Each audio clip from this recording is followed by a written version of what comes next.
The front desk officer would later say the boy didn't cry. That was the part that stayed with him.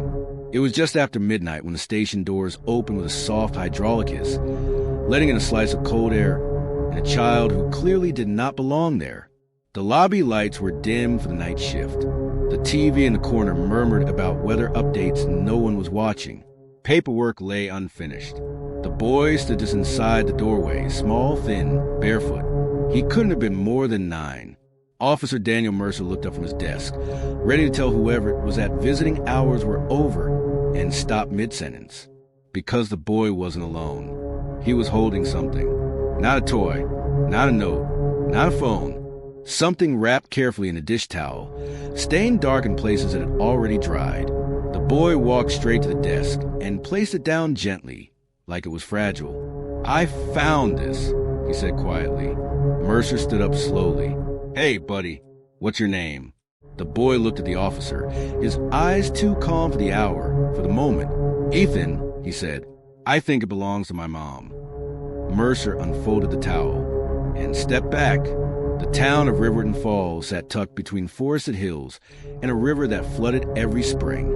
It was the kind of place where people forgot to lock their doors, where kids rode bikes until streetlights flickered on, where nothing truly terrible was supposed to happen, which is why, when the call went out just minutes later, possible homicide, child present, half the department showed up in disbelief.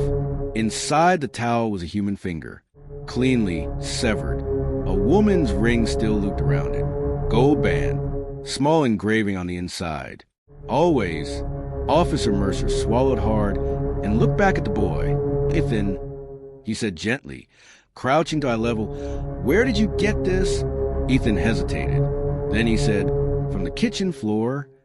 Ethan Walker lived with his mother, Laura Walker, in a rented duplex on Alder Street. A quiet block lined with maple trees and identical mailboxes.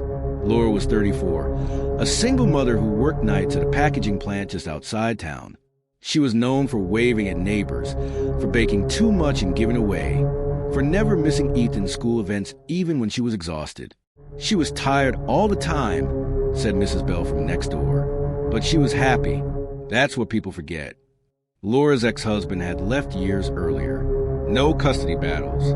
No restraining orders, just absence, which made what happened even harder to explain. Ethan told officers that his mother had put him to bed at 9:30 p.m. like always. She kissed his forehead, told him she loved him, said she had one more thing to clean up before sleeping. She told me not to come out.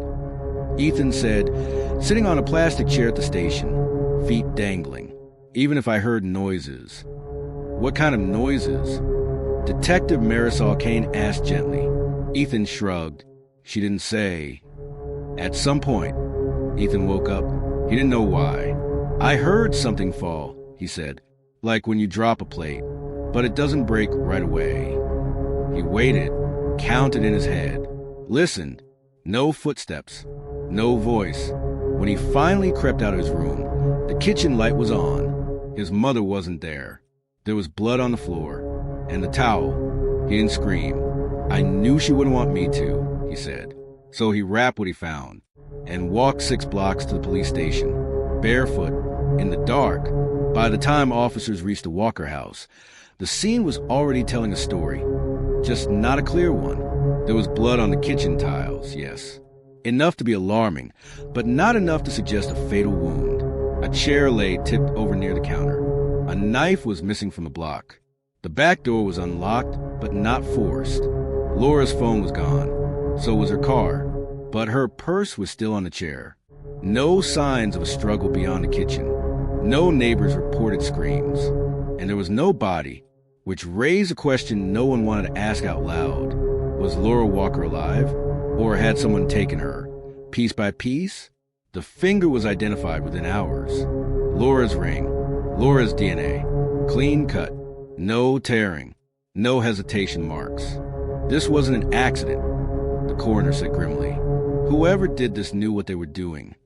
The town didn't sleep that night. Parents checked on their kids. Porch lights stayed on. Locks clicked into place. And Ethan slept on a cot at the station. clutching a paper cup of water, asking the same question every time someone passed by. Did you find her yet? Detectives started with the obvious. Laura's ex-husband was tracked down 2 states away. He had an alibi, confirmed by surveillance footage and co-workers. He sounded genuinely shocked. I haven't talked to her in years, he said. I swear. Next came co-workers. One man stood out. Caleb Rourke, a quiet supervisor who had offered Laura rides home when her car was in the shop months earlier. He liked her, a co-worker admitted, but she never encouraged it. Caleb denied everything. I didn't even see her yesterday, he said, arms crossed. I left early. His alibi held. Neighbors were questioned.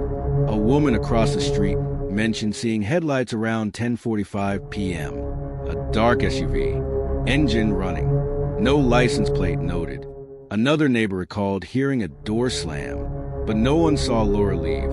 The blood pattern suggested she hadn't been dragged outside, which meant one thing.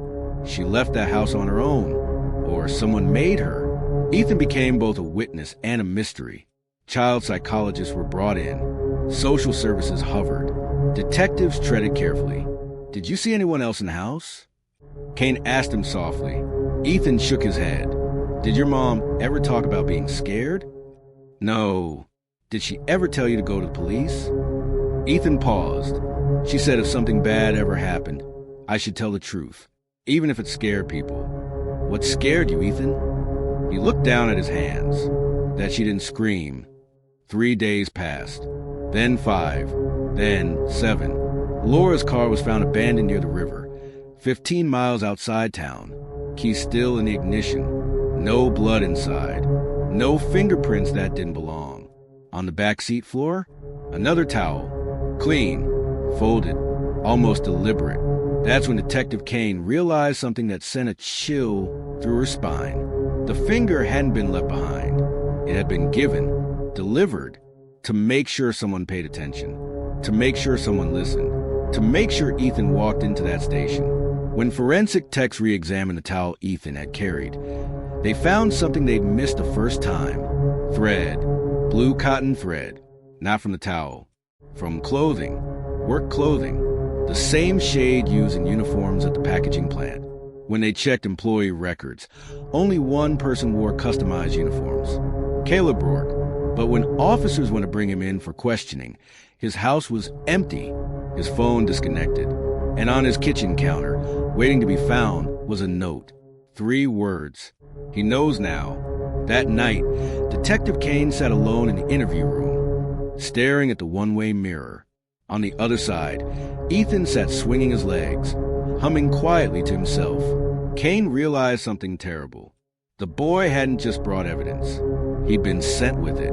And whoever took Laura Walker wanted to see what the police would do next. Detective Marisol Kane didn't sleep that night. She sat alone in her car outside the station long after her shift ended, engine off, dashboard dark, watching the reflection of the building's glass doors. Every time they slid open, her shoulders tightened. She couldn't shake the feeling that something about Ethan Walker didn't fit neatly into any box they had for children like him. Not traumatized enough, not confused enough, not afraid enough. She replayed his words again and again. She didn't scream. At 9:12 a.m., Kane walked back inside and headed straight for the evidence room. The towel, the finger, the ring. She stared at them longer than necessary, as if the answers might rise up on their own if she just waited. What did you see, Laura? She murmured. And who did you want us to look at? By mid-morning, the task force expanded. State investigators arrived. Behavioral analysts were consulted. The case officially shifted from missing person to suspected abduction with grievous bodily harm, but still no body, which meant Laura Walker could technically still be alive. And that possibility changed everything. People don't usually amputate fingers and let the victim walk away. One analyst said flatly, but they might, Kane replied, if the point wasn't the injury. The analyst frowned. Then what was the point? To communicate, Kane said, and to control. Ethan was moved into temporary foster care with a vetted emergency family while the investigation continued. Kane hated the decision, but protocol demanded it. Before he left the station, she knelt beside him. "I'm going to find your mom," she said. Ethan nodded. "She wanted you to," he replied. Kane hesitated. Did she say that? Ethan looked up at her. His eyes were steady. "No, but she showed me."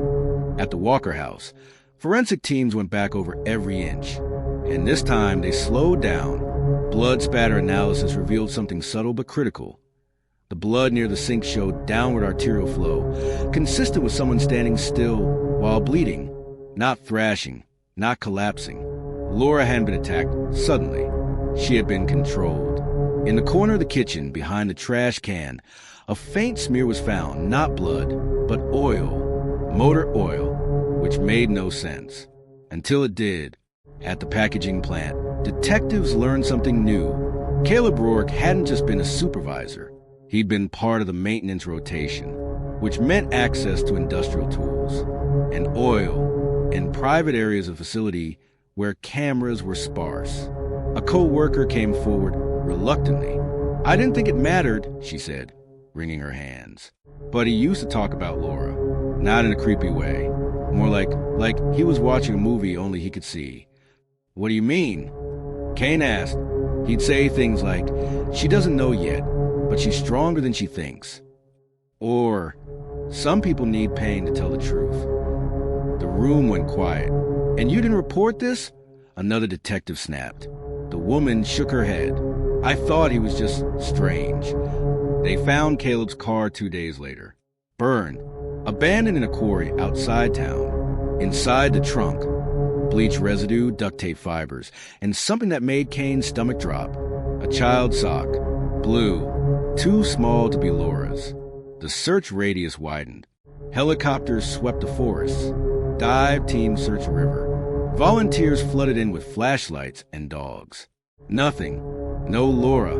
No Caleb. Just absence.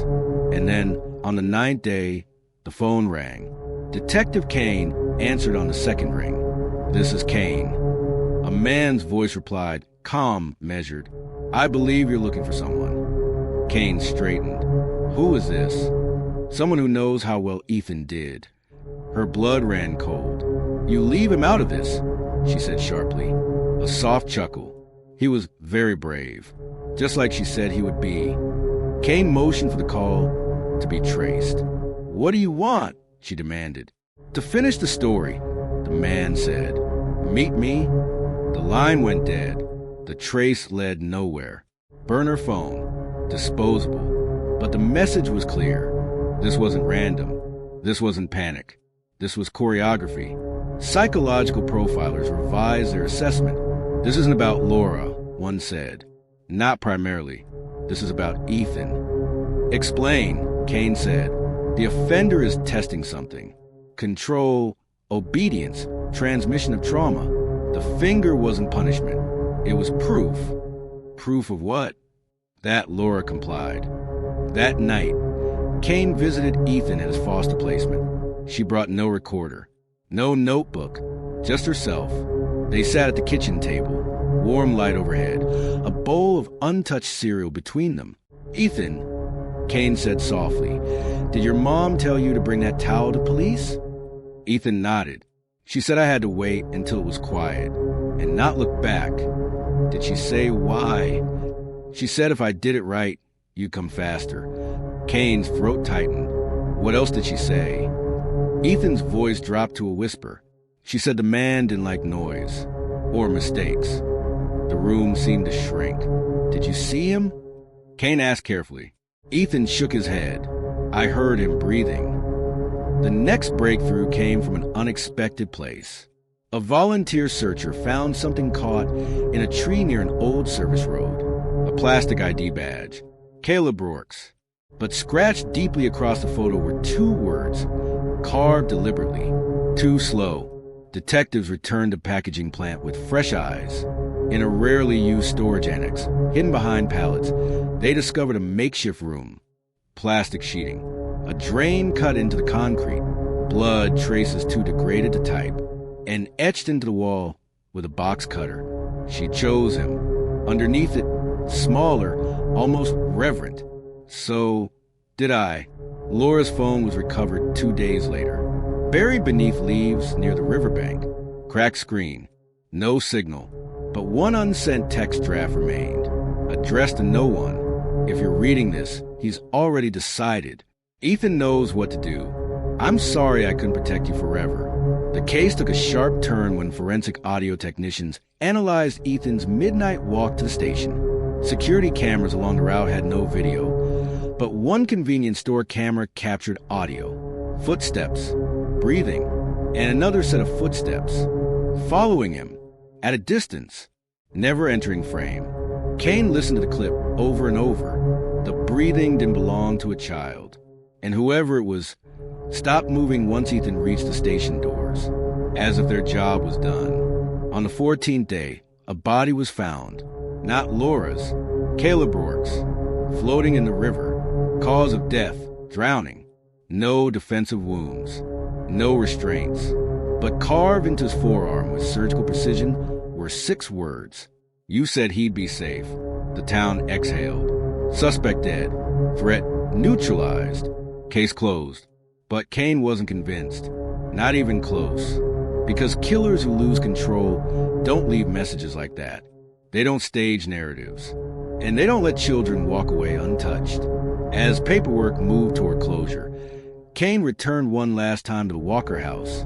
Standing in the kitchen, she noticed something she'd missed before. A child drawing taped to the fridge. Crayon figures. A woman, a boy, and a tall shadow with no face. Underneath it, written carefully in block letters, he said, "I did good." Kane stared at it for a long time. Then she realized something that made her chest tighten. The handwriting didn't look like Ethan's. Detective Marisol Kane didn't submit the drawing into evidence. Not yet. She stared at it alone in the Walker kitchen, the refrigerator humming softly behind her, the smell of old coffee still lingering in the air. The crayon lines were shaky but deliberate. The letters underneath were too clean, too practiced. He said, "I did good." That wasn't the handwriting of a 7-year-old. That was an adult guiding a child's hand. Or worse, teaching him. Back at the station, Kane pulled every prior report involving Caleb Rourke. Not just criminal history, employment history, counseling referrals, internal complaints. One file stood out, a workplace incident from 6 years earlier. Caleb had filed a complaint against another supervisor for psychological coercion and manipulative mentorship practices. The accused? Daniel Hargreave. The complaint had been dismissed. Daniel had resigned shortly after. Hargreave didn't have a criminal record, but he had a pattern. He worked briefly at hospitals, schools, youth programs, manufacturing plants, always for a few years, always leaving quietly, always after someone else took the fall for something unsettling. Kane felt the pieces sliding into place. Caleb wasn't the mastermind. He was a disciple. The profiler's voice echoed in Kane's head. This offender isn't improvising. He's cultivating. They tracked Hargreave to a rural town 3 counties away. New name, new job, volunteer youth literacy tutor. Kane felt sick. Before they could move on him, something else happened. Ethan stopped speaking, not selectively. Completely, he stared through people, flinched at sudden movements, and refused to draw. When his foster mother gently asked if he was scared, Ethan shook his head. He said, "I can't talk anymore," Ethan whispered once. "Who said that?" the woman asked. Ethan closed his mouth. Kane requested a forensic child psychologist. Dr. Lila Moreno reviewed the interviews, drawings, audio, and transcripts. After 2 hours, she leaned back and exhaled. This child wasn't just threatened, Moreno said. He was indoctrinated. Into what? Kane asked. A belief system, Moreno replied. One where obedience equals safety, silence equals survival. Kane swallowed. And the man? Moreno didn't hesitate. He's not violent by impulse. He's violent by philosophy. They brought Ethan back in, not to interrogate him, but to listen. Kane sat across from him, hands flat on the table. "You didn't do anything wrong," she said quietly. Ethan didn't respond. Your mom was very brave, Kane continued. She protected you. Ethan's jaw trembled. She made a deal, he whispered. Kane leaned in. What kind of deal? She said she'd do what he wanted if I got to leave. What did he want? Ethan squeezed his eyes shut to see if she meant it. That night, Kane finally understood the finger. It wasn't proof of compliance. It was proof of love. Laura had been forced to choose pain over her child, and she chose it without hesitation. When officers moved in on Daniel Hargreaves' residence, they found it empty, gone, but not erased.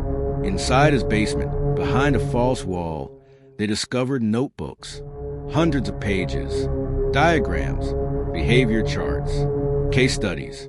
One name appeared again and again, Laura W. Under it, subject demonstrates heightened maternal sacrifice response. Child suitable for Phase 2 observation. Phase 2, Kane felt ice crawl up her spine. They found recordings, audio only. Laura's voice, strained but controlled. Please, she said in one. He's just a child. Hargreaves' voice responded calmly. And he's learning. The final recording was time-stamped 2 hours before Ethan arrived at the station. Laura's breathing was labored. You promised, she said. I promised he'd live, Hargreaves replied. I kept my word. A pause. Then Laura spoke again. Then let him forget me. Silence. Then footsteps. Then nothing. Hargreaves was arrested 3 weeks later in another state after attempting to enroll as a substitute teacher. He didn't resist.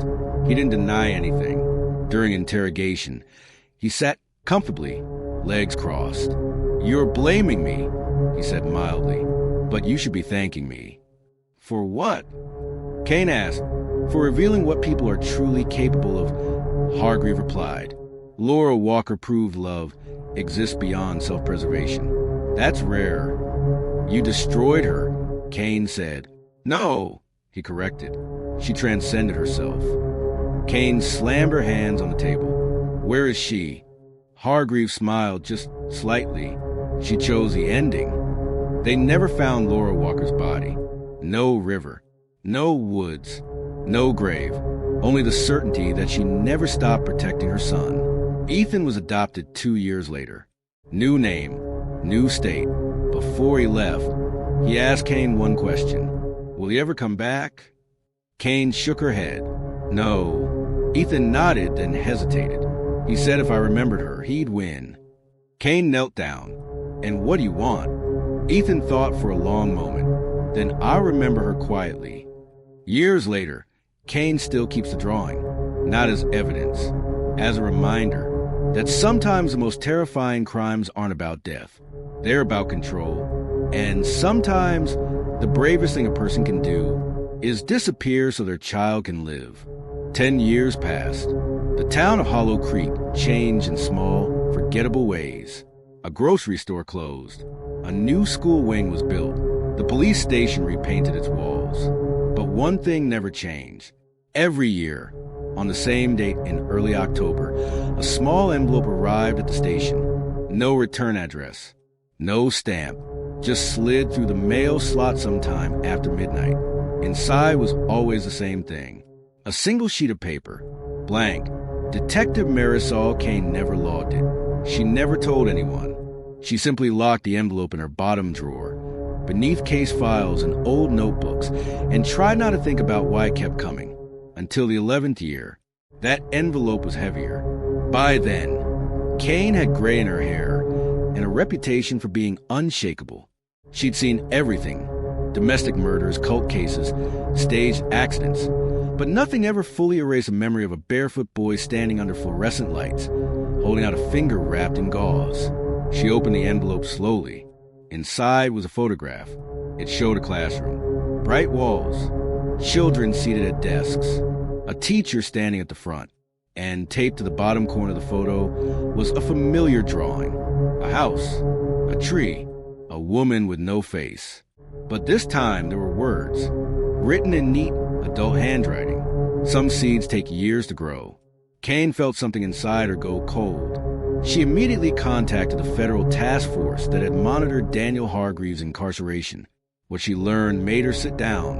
Hargreave hadn't spoken in years. No visitors, no letters, no phone calls. But 6 months earlier, he'd made a single request: access to archive photographs, specifically images of Ethan Walker's adoption process. The request had been denied, but Hargreave had smiled when told no. "I didn't ask because I needed them," he'd said. "I asked because I wanted you to know I remembered." Kane drove that night. She didn't tell anyone where she was going. She drove 3 hours to a quiet suburb where Ethan, now living under a different name, had built a quiet life. He was 17 now. Tall, soft-spoken, good grades, no disciplinary issues. His adoptive parents said he rarely talked about his early childhood, but he remembered one thing clearly. "She told me bedtime stories." Ethan said when Kane met him in a neutral office space, even when she was tired. "What kind of stories?" Kane asked gently. Ethan hesitated. "About people who disappear," he said, "but not because they're weak." Kane felt her chest tighten. "Why do they disappear?" she asked. "So someone else can live," Ethan said. Kane showed him the photograph. Ethan stared at it for a long time. Then he said something that made her blood run cold. "He's still watching," Ethan said. "How do you know?" Kane asked. Ethan pointed to the drawing. "That's not mine," he said. They re-examined everything. The envelopes, the timing, the access points. And then someone noticed it. The envelopes weren't mailed. They were hand-delivered every year at midnight on the same date Laura Walker vanished. Security footage from nearby businesses showed a figure, always out of focus, always hooded, always gone before patrols arrived. But this time, the camera caught something new. A limp, a familiar one. Daniel Hargreave hadn't escaped. He hadn't orchestrated a network. He hadn't continued his work. He had done something far worse. He had taught someone else how. They traced the classroom photo. The metadata pointed to a private learning center, one that had quietly closed 2 months earlier. Its staff records were incomplete, but one name appeared on old payroll documents. Caleb Rourke. Caleb had served a sentence. He had attended therapy, passed evaluations, and quietly taken a job working with children. When police arrived at Caleb's apartment, they found no children, no restraints, no evidence of violence, just a notebook, and inside it, a single sentence written over and over again. "Love is proven through sacrifice." Caleb never denied anything. "I never touched a child," he said calmly during questioning. "That's true," Kane replied. "But you watched them." Caleb nodded. "He wanted me to," he said. "Who?" Caleb smiled. "The man who showed me how to see." Caleb was sentenced to life without parole. Hargreave was moved to solitary confinement. No more requests. No more messages. The envelope stopped. Years later, Ethan visited Kane one last time before leaving for college. He handed her something, a folded piece of paper. "This one is mine," he said. She opened it. It was a drawing, a woman, this time with a face, smiling. Underneath it, in careful handwriting, were 4 words. She kept her promise. Ethan left, built a life, and the world moved on. But Kane kept the drawer, kept the drawing, kept the memory of a mother who vanished so her child could walk into a police station alone and walk out alive. Some crimes end with arrests, some end with answers, and some never truly end at all. They just wait